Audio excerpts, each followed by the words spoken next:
दिलाइएगा। इसका मुख्य कारण सरकारें और हमारे नेता न हैं, जो एमपी और विधायक हैं।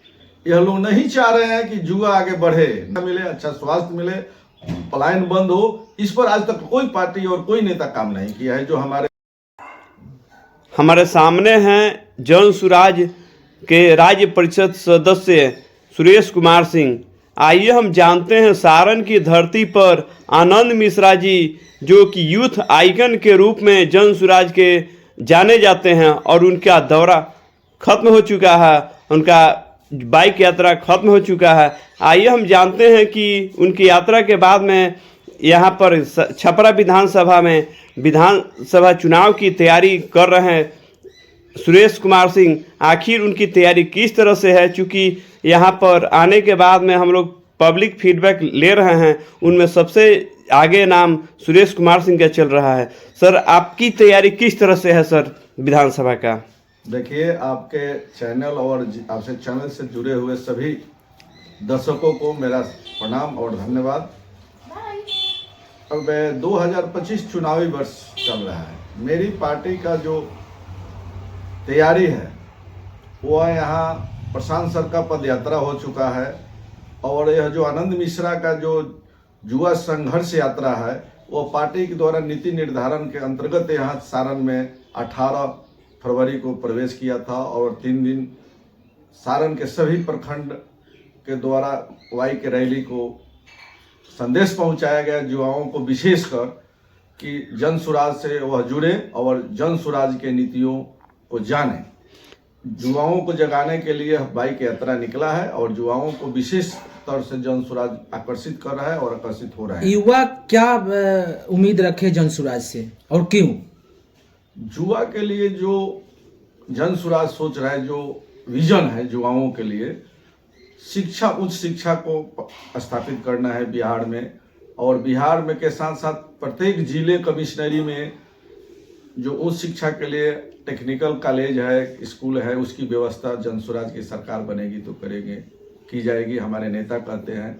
दूसरा जो मुख्य मुद्दा पलायन का है, युवाओं का, जो हर तरह से, चाहे वो मजदूरी के लिए हो, शिक्षा के लिए हो या स्वास्थ्य के लिए हो, हर तरह से हमारे बिहार से दूसरे जगह जाना पड़ता है। इसका मुख्य कारण है कि ना यहाँ कल है, ना कारखाना है, ना कोई रोजगार है, तो परिवार को पोषण करने के लिए, भरण पोषण करने के लिए बाहर जाना पड़ता है। दूसरी बात है, यहाँ इंजीनियरिंग कॉलेज, मेडिकल कॉलेज का जो व्यवस्था है, चाहे पढ़ाई है, उसके लिए कोटा, दूसरे पुनः यहाँ के स्टूडेंट जाकर शिक्षा लेते हैं, कोचिंग करते हैं, कोई व्यवस्था नहीं है। जो भी व्यवस्था का बात कर रहे हैं, ये दोष किनको मानते हैं? क्योंकि यहाँ पर जो है बीजेपी और जदयू का गढ़ माना जाता है, तो इस चुनौती को आप कैसे स्वीकार कीजिए, जनता के बीच में कैसे विश्वास दिलाइएगा? इसका मुख्य कारण सरकारें और हमारे नेता न हैं, जो एमपी और विधायक हैं।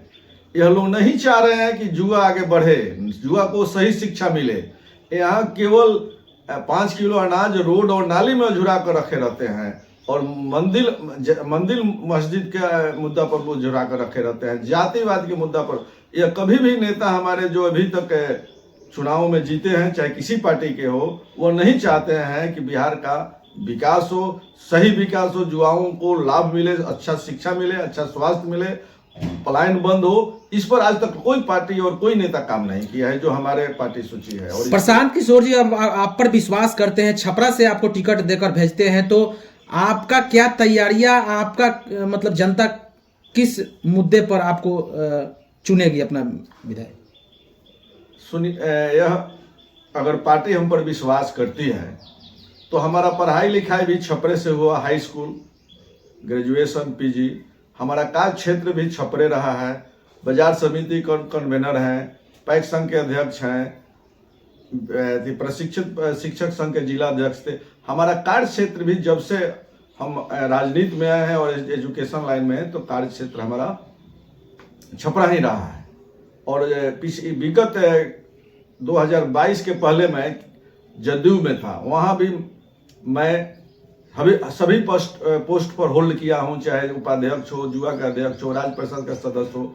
मैं वहाँ 35 वर्ष तक काम किया। मैं काम करने वाले पार्टी के प्रति वफादार आदमी हूँ।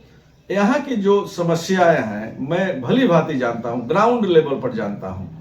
चूंकि कितनी सरकारें आई और गई, लेकिन जो ग्राउंड समस्याएं हैं, जो आम पब्लिक की समस्या है, जो जस की तस पड़ी हुई है, इस पर किसी का नेता का ना सोच है।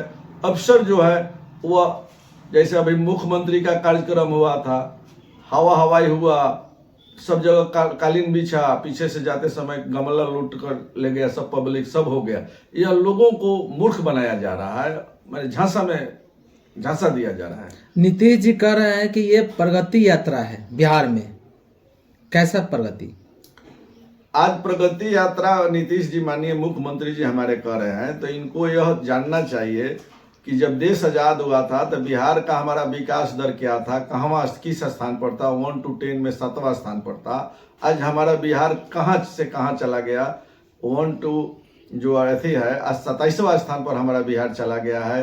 चाहे शिक्षा हो, स्वास्थ्य हो, चाहे अथी आमदनी का जो भी अथी स्रोत हो, उस सब में हमारा 27वां स्थान चला गया है। आखिर यह प्रगति यात्रा किसके लिए कर रहे हैं? अपने साइनिंग के लिए कर रहे हैं, लोगों को सरकारी पैसा का खर्च करने के लिए किया जा रहा है, बर्बाद करने के लिए किया जा रहा है। इससे पब्लिक को, किसी को, मुख्यमंत्री से अपनी समस्याओं को मिलने को दिया जा रहा है अफसरों द्वारा। इसलिए प्रगति यात्रा विफल है और इससे कोई जनता को सर, छात्रों की समस्या है कि उन लोगों को समय पर परीक्षा न होना, समय पर रिजल्ट नहीं होना, 3 साल का कोर्स 5 साल 7 साल में पूरा करना, इससे कैसे निदान दिलाइएगा छात्रों को? क्योंकि आप सब शिक्षा से जुड़े हैं। हमारी सरकार बनेगी तो इसकी जो 5 हमारी मुख्य एजेंडा है, उसमें शिक्षा सर्वोपरि है। जो माकाले पद्धति का जो शिक्षा अभी तक, जो स्वतंत्र भारत हमारा हो गया, लेकिन शिक्षा प्रति आज भी गुलाम है। अंग्रेजों द्वारा जो पद्धति बनाई गई है, मकाले पद्धति, वही अपनाया जा रहा है।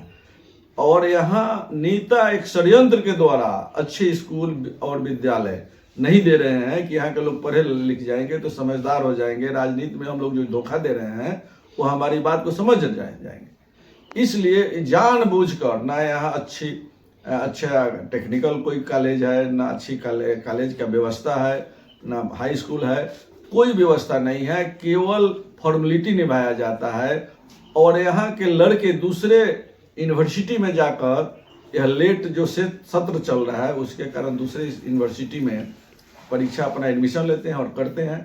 4-5 साल यहाँ लेट चल रहा है। लड़के की पढ़ाई की डिग्री समय पर नहीं मिल रहा है, आवेदन उसके इस कारण एज एक्सपायर कर रहा है। इसके लिए सारी सरकारें जिम्मेदारी है, हमारे नेता जिम्मेवार है। सर, छपरा शहर में आज भी कचरा का अंबार लगा हुआ है, साफ सफाई के पर्याप्त व्यवस्था नहीं है, गंदगी का अंबार लगा हुआ है, जल निकासी की कोई व्यवस्था नहीं है, उसका निदान कैसे पाया जाएगा? उसके लिए प्लानिंग के अनुसार यहाँ हम जब से एजुकेशन लाइन से लेकर अभी तक जो है, छपरा में जल निकासी सबसे बड़ी समस्या है। जब भी एक दो घंटे बारिश हो जाती है तो यहाँ नरकीय स्थिति जीना पड़ता है। यहाँ के नागरिकों को, व्यापारियों को, बच्चों को स्कूल जाना बंद हो जाता है, बहुत दिक्कत का सामना करना पड़ता है। जो अब कचरा का है वही स्थिति है, ना यहाँ कोई प्रबंध है, ना उसका कोई प्रोग्राम है। वह सारा यहाँ के नगर के और यहाँ के वासियों को झेलना पड़ता है। सर, अगर आप विधायक बनते हैं तो सबसे पहले छपरा के लिए क्या फोकस रहेगी? हमारी पार्टी, अगर हम लोग विधायक बनते हैं तो सबसे पहले जल निकासी पर हम लोग काम करेंगे और इसके लिए जल निकासी मुख्य मुद्दा है शहर के लिए। और शिक्षा व्यवस्था को हम लोग दुरुस्त करेंगे कि शिक्षा व्यवस्था कैसे से बेटर हो और यहाँ के लड़के अच्छे शिक्षा प्राप्त कर सकें। क्या संदेश दीजिएगा सर पूरे छपरा वासियों को अपने तरफ से, क्योंकि शिवरात्रि भी है? आपके इस माध्यम छपरा वासियों को क्या संदेश देना चाहेंगे? आपके चैनल से मैं यह आग्रह करूंगा पूरे सारण वासियों को कि साथियों, सम्मानित नागरिकों, आप लोकतंत्र के मालिक हैं। आप लोगों को अच्छा विकल्प नहीं था अभी तक। आप लोगों के बीच में जन स्वराज पार्टी अच्छा विकल्प, अच्छा विजन लेकर आई है। आप लोग समझे और इसको मौका दें। यह जो कहेगी वह काम करेगी। 5 जो इसका विजन है उस पर काम करेगी, जिससे आम नागरिकों को सबको लाभ होने जा रहा है। बिहार का भी बेहतर विकास होगा और यहाँ के नौजवानों को विशेषकर विकास होगा। बहुत बहुत धन्यवाद सर।